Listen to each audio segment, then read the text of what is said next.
Hello बच्चों, स्वागत है आप सभी का मेरे यूट्यूब चैनल स्वाति क्लासेस में।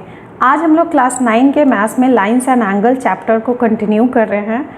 ये लाइंस एंड एंगल्स का ये तीसरा क्लास है बच्चों। इससे पहले मैंने 2 क्लास और इस चैप्टर पे लिया है। अगर आप उन वीडियोस को देखना चाहें तो वीडियोस का लिंक मैंने नीचे डिस्क्रिप्शन में दे दिया है। बच्चों, मैंने क्लास 9 के 2 चैप्टर को और पढ़ाया है, एक पहला नंबर सिस्टम और दूसरा पॉलिनोमियल। उन वीडियोस को भी अगर आप देखना चाहें तो मेरे चैनल पे आप उन वीडियोस को भी देख सकते हैं। और बच्चों, अगर मेरा वीडियो पसंद आए तो प्लीज़ मेरे वीडियोस को लाइक करें, शेयर करें और मेरे चैनल को सब्सक्राइब करें। आइए आज का टॉपिक शुरू करते हैं। लाइंस एंड एंगल्स में आज हम लोग पढ़ेंगे इंटरसेक्टिंग लाइंस और नॉन इंटरसेक्टिंग लाइंस किसे कहते हैं। हम लोग देखेंगे इंटरसेक्टिंग लाइंस और नॉन इंटरसेक्टिंग लाइन क्या है। मान लीजिए मैंने 2 लाइन ड्रॉ किया। पहला मैं 2 लाइन लूँ PQ और RS। दो लाइन हम लोग ड्रॉ करें PQ RS। इसे 2 डिफरेंट वे में हम लोग ड्रॉ कर सकते हैं। फर्स्ट, जब दोनों लाइन एक दूसरे को क्रॉस करे, इंटरसेक्ट करे या किसी पॉइंट पे मीट करे। लाइक मैं ड्रॉ करके दिखाती हूँ। अगर मैंने 2 लाइन लिया PQ और RS, मैंने ड्रॉ किया लाइन PQ और इसी को कट करते हुए मैंने लाइन ड्रॉ किया RS PQ और लाइन ये हो गया RS। तो आप क्या देख रहे हो बच्चों कि जो लाइन था इसे हम लोगों कैसे ड्रॉ कर रहे हैं। ये दोनों लाइन एक दूसरे को कट कर रहा है, एक पॉइंट पे मीट कर रहा है या कट कर रहा है। एक इसी को कहते हैं इंटरसेक्ट करना, यानी कि 2 लाइन एक दूसरे को इंटरसेक्ट कर रहा है तो इसे कहेंगे इंटरसेक्टिंग लाइन। और हम लोग आगे ये भी पढ़ेंगे कि कैसे जब 2 लाइन एक दूसरे को इंटरसेक्ट करता है तो ये जो एंगल फॉर्म होते हैं, ये दोनों आमने सामने का ये जो एंगल फॉर्म हुआ और ये दोनों आमने सामने का जो एंगल फॉर्म हुआ, ये दोनों 2 पेयर बनाते हैं वर्टिकली अपोजिट एंगल्स का। और वर्टिकली अपोजिट एंगल्स आपस में इक्वल होते हैं, यानी कि ये एंगल इक्वल होगा इस एंगल के और ये वाला एंगल इक्वल होगा इस एंगल के, कहलाएगा वर्टिकली अपोजिट एंगल। आइए देखते हैं नॉन इंटरसेक्टिंग लाइंस क्या होता है। अगर इसी 2 लाइन को, ये तो आपस में मीट किया, अगर यही 2 लाइन कभी मीट ना करे, एक दूसरे से कभी मिले ना, कभी एक दूसरे को कट ना करे, तो कहलाएगा नॉन इंटरसेक्टिंग लाइन। आइए मैं इसे ड्रॉ करके दिखाती हूँ। मान लीजिए 2 लाइन, मैंने पहले लाइन को ऐसे ड्रॉ किया और सेकेंड लाइन को मैंने इस तरह से ड्रॉ किया। ये लाइन हो गया PQ और ये लाइन कहलाया हमारा RS। आप इस लाइन के में देख रहे हो कि ये दोनों लाइन एक दूसरे से कभी मिल नहीं रहा है, ये एक दूसरे को कट नहीं कर रहा है, तो ये हो गया नॉन इंटरसेक्टिंग, यानी कि कभी भी इंटरसेक्ट नहीं करेगा एक दूसरे को। ये लाइन आपस में नॉन इंटरसेक्टिंग कहलाते हैं और पैरेलल लाइन भी कहलाते हैं, क्योंकि इसे पैरेलल लाइन भी हम लोग कहेंगे। ये दोनों लाइन एक दूसरे के पैरेलल है। इस दोनों के बीच में आप देखिएगा, इस दोनों के बीच जो डिस्टेंस यहाँ पे होगा वही डिस्टेंस यहाँ होगा, वही डिस्टेंस यहाँ होगा। कभी भी ये दोनों लाइन आगे कंटिन्यू, इस एरो का मतलब होता है लाइन आगे तक ड्रॉ होगा, कंटिन्यू होगा। तो ये लाइन कभी भी आगे भी अगर बढ़ाऊँ मैं तो भी एक दूसरे से कभी मिलेगा नहीं, एक दूसरे से पैरेलल ऐसे चला जाएगा। जैसे रेल की पटरी एक दूसरे के पैरेलल होती है, कभी भी मीट नहीं कर सकती है।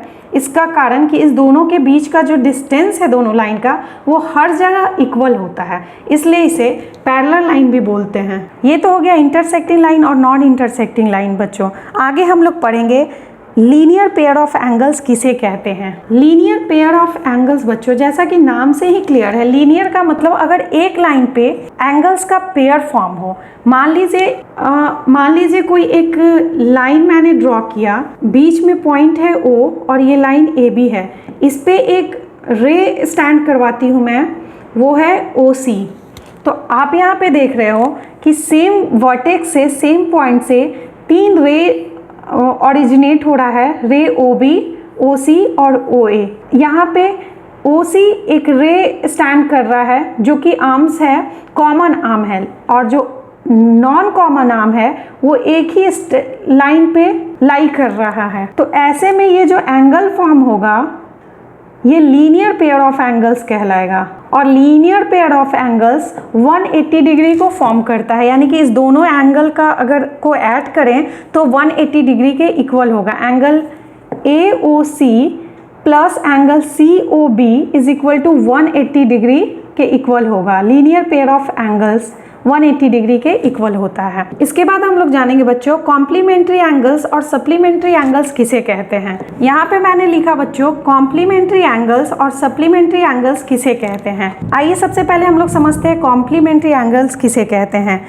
To angles whose sum is 90 degree are called complementary angles. अगर दो एंगल, मैंने कहा ऐसा कहीं पे भी जब दो एंगल मिलकर 90 डिग्री को फॉर्म करे तो वो कहलाता है कॉम्प्लीमेंट्री एंगल। और अगर 90 डिग्री सम टू एंगल्स का सम 90 डिग्री के इक्वल हो तो वो कहलाता है कॉम्प्लीमेंट्री एंगल। और अगर टू एंगल्स का सम 180 के इक्वल हो तो वो कहलाता है सप्लीमेंट्री। तो ये कॉम्प्लीमेंट्री और सप्लीमेंट्री का एंगल्स का, जहाँ पे आप यहाँ पे देख रहे हैं बच्चों कि ये जो लीनियर पेयर ऑफ एंगल्स था वो दोनों एंगल्स मिलकर 180 को फॉर्म कर रहा है।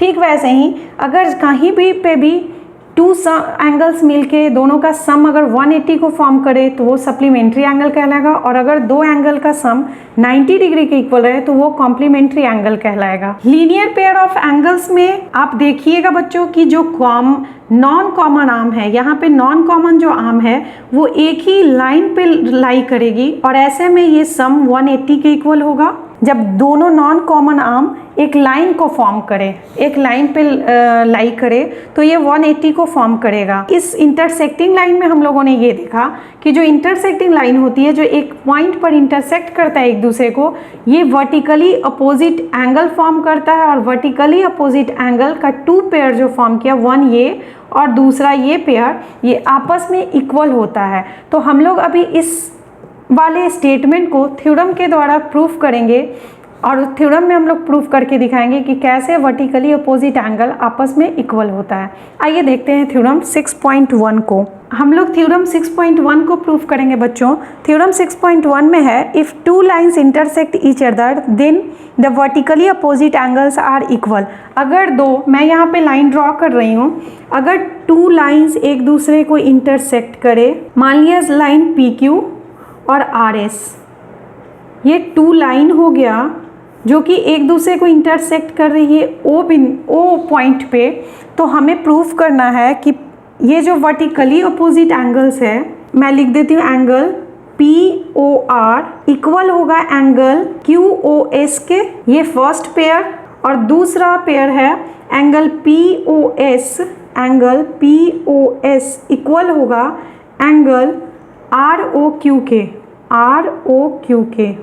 ये दूसरा स्टेटमेंट है। इस दोनों को हमें प्रूफ करना है कि वर्टिकली अपोजिट एंगल इक्वल होते हैं। इसके लिए बच्चों आप सबसे पहले हमें दोनों को प्रूफ करना है। तो आप देखोगे कि अगर मैं दिखाऊं ROS एक लाइन है और OP इस पे एक रे स्टैंड कर रहा है, तो लीनियर पेयर ऑफ एंगल्स है, जो अभी मैंने आपको बताया कि लीनियर पेयर ऑफ एंगल्स जब दो रे एक ही लाइन पे लाई करे, नॉन कॉमन आर्म एक ही लाइन पे लाई करे तो ये 180 को फॉर्म करता है। तो अगर मैं कहूँ कि ये RS जो लाइन है और उस पे OP ये रे स्टैंड कर रहा है तो ये 180 को फॉर्म करेगा लीनियर पेयर ऑफ एंगल से। तो हम इसे लिख सकते हैं angle POS plus angle POR is equal to 180 degree, first statement. और दूसरा ठीक इसी तरह अगर ROS एक लाइन फॉर्म कर रहा है, QO उस पर एक रे स्टैंड कर रहा है तो ये भी एक फॉर्म करेगा, ये भी 180 है। इसी तरह से अगर PQ एक लाइन है, OR उस पर एक रे स्टैंड कर रहा है तो ये एंगल भी 180 को फॉर्म करेगा। चारों तरफ से ये पॉसिबल है। तो हम लोग सबसे पहले इस वाले लाइन के लिए देख रहे हैं, RS के लिए, जहां OP एक रे स्टैंड कर रहा है तो यहाँ पे एंगल POS और एंगल POR 180 को फॉर्म करेगा। ठीक इस लाइन के लिए हम लोग दोबारा देखेंगे PQ के लिए, जहाँ पे RO एक लाइन एक रे स्टैंड कर रहा है तो angle POR plus angle ROQ 180 को फॉर्म करेगा, सेकेंड स्टेटमेंट। अब आप देख रहे हो कि अगर ये दोनों 180 है तो यानी आपस में दोनों इक्वल हो जाएगा। हम लिख सकते हैं from statement first and second equation से ये दो इक्वेशन मैंने बनाया, तो from first and second equation हम लोग लिख सकते हैं angle POS plus angle POR is equal to angle POR plus angle ROQ, क्योंकि दोनों 180 है तो दोनों को आपस में हम लोग इक्वल कर सकते हैं।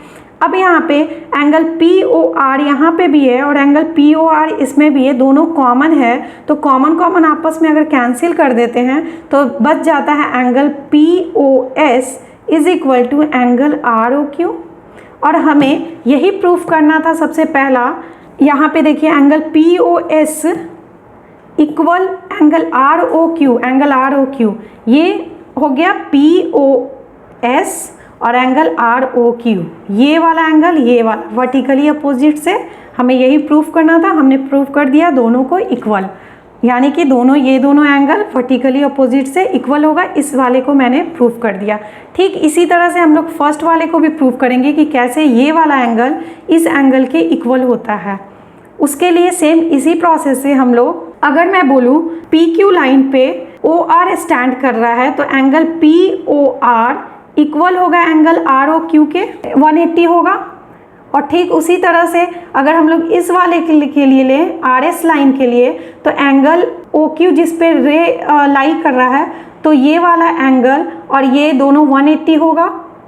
तो सेम प्रोसेस है, हम लोग कॉमन को कट करके ये इक्वल इसके कर देंगे। आइए मैं करके भी दिखा देती हूँ। अगर लाइन PQ को हम लोग लेते हैं तो PQ पे जो फॉर्म हो रहा है एंगल, वो ये एंगल 180 के इक्वल होगा, क्योंकि OR इस पे स्टैंड कर रहा है, तो लीनियर पेयर ऑफ एंगल से ये 180 के इक्वल होगा। तो हम लोग लिख सकते हैं कि angle POR plus angle ROQ is equal to 180 degree. और सेम इस वाले लाइन के लिए, लाइन RS के लिए अगर हम लोग लेते हैं लीनियर पेयर ऑफ एंगल से, ये 180 हो गया, तो यानी कि angle ROQ plus angle QOS is equal to 180 degree. Equation first और सेकेंड दोनों इक्वेशन से अगर हम लोग करते हैं 180 तो आपस में दोनों इक्वल हो जाएगा। हम लोग लिख सकते हैं एंगल POR प्लस एंगल, ये एंगल रहेगा angle ROQ is equal to angle ROQ plus angle QOS। और यहाँ पे ROQ कॉमन है जो कि कैंसिल हो जाएगा, तो बच जाएगा POR is equal to angle QOS। और यही तो हमें प्रूफ करना था, angle POR is equal to angle QOS, यानी कि ये वाला एंगल और ये वाला एंगल आपस में इक्वल होगा। ये भी हम लोगों ने प्रूफ कर दिया। तो लीनियर पेयर ऑफ एंगल्स के कॉन्सेप्ट पे थ्योरम फर्स्ट को हमने प्रूफ किया कि कैसे दो लाइन एक दूसरे को कट करेगी तो वर्टिकली अपोजिट एंगल्स आपस में इक्वल होते हैं। आज के क्लास में बस इतना ही बच्चों। नेक्स्ट क्लास में हम लोग इस चैप्टर को आगे कंटिन्यू करेंगे। Thank you.